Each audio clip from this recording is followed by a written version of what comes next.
চট্টগ্রামের বহদ্দারহাট বাস টার্মিনালে এক কিশোরীকে বাসে আটকে রেখে দলবদ্ধ ধর্ষণের অভিযোগে বাস চালক ও তার সহকারীকে গ্রেফতার করেছে পুলিশ।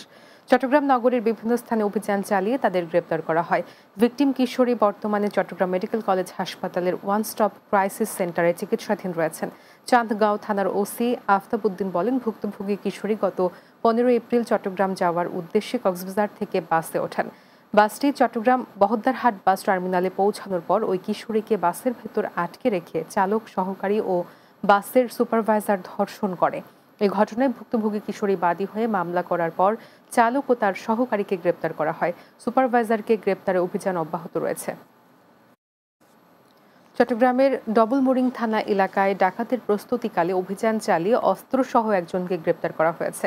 নগরীর ডবলমুরিং থানা এলাকায় 10 থেকে 12 জনের সংঘবদ্ধ একটি ডাকাত দল ডাকাতের প্রস্তুতি নিচ্ছে এমন গোপন সংবাদে অভিযান চালানো হয়।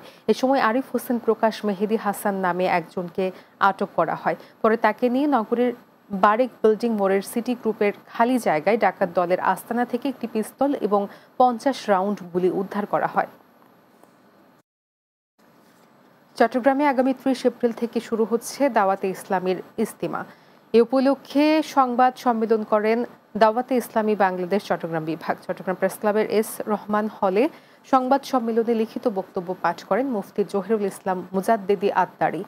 এ সময় উপস্থিত ছিলেন দাওয়াতে ইসলামী বাংলাদেশের সাধারণ সম্পাদক মাহমুদুল হক কাদেরী, বেলাল আত্তারি, প্রকৌশলী কাউসার আত্তারি সহ অন্যরা। বক্তারা বলেন, আগামী 30 এপ্রিল থেকে 2 মে পর্যন্ত 3 দিন ব্যাপী চট্টগ্রামে বিশ্ব ইজতেমার আয়োজন করা হয়েছে। সংবাদ সম্মেলনের মাধ্যমে সকল ধর্মপ্রাণ মুসলমানদের ইজতেমায় অংশগ্রহণ করার আহ্বান জানানো হয়।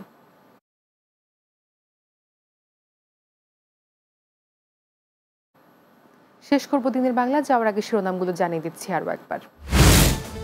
যে সংস্কারে জাতির কল্যাণ হয় সেটি বিবেচনা করা হবে জানালেন সালাউদ্দিন আহমেদ। মৌলিক প্রস্তাবনাগুলো নিয়ে ঐক্যমত্যে আসার চেষ্টা চলছে। সংস্কার প্রক্রিয়ায় সরকারকে সব রাজনৈতিক দলের সহায়তা করা উচিত বললেন জামায়াতের আমির। আগামী রোজার আগে নির্বাচন হতে পারে। সুনামগঞ্জের সাংহাই হাওরের বুক চিরে সড়ক নির্মাণে বিপাকে 6 গ্রামের কৃষক। বর্ষা মৌসুমে স্বাভাবিক পানি প্রবাহ বাধাগ্রস্তের আশঙ্কা। এবং বরিশালের বাকেরগঞ্জে মানবেতর জীবনযাপন 10,000 জেলে পরিবারের। পেটের তাগিদে অন্য পেশায় চলে গেছেন অনেকেই।